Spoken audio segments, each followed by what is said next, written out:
Last week was National Drowsy Driving Awareness Week. And so for this week's Wellbeing Wednesday, I want to talk a bit about drowsy driving. I know that for many of us, we've had that moment where we've had a really long day and we just want to be able to get home. Or maybe there's something stressful that's happened and we feel like we need to get somewhere right away.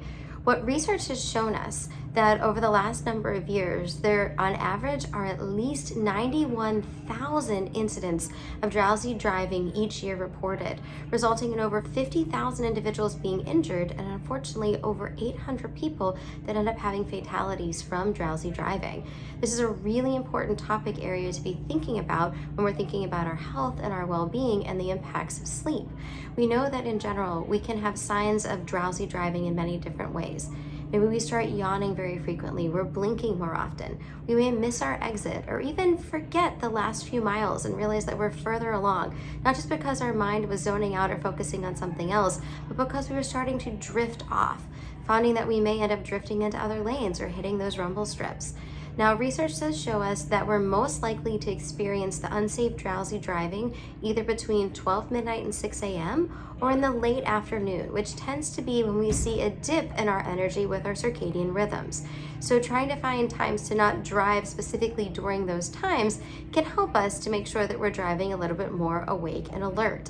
Research also showed that the individuals most likely to experience drowsy driving were when it was a single individual with no passengers in the car. Many times they continued to speed as they unfortunately drove off the road, or seeing this appearing on rural roads or highways where there's a lot of repetition or not as much light. We know that when we are driving, when we're feeling drowsy, this can negatively impact our attention, our judgment, our decision making, our coordination and reaction time.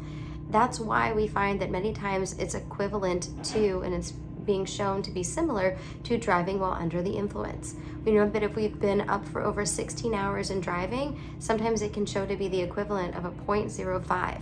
And after driving, being awake for 24 hours can be the equivalent of a 0.1, which we know for the legal drinking limit for many states. So we're thinking about tips to make sure that we're not driving when we're feeling drowsy or to help to combat that.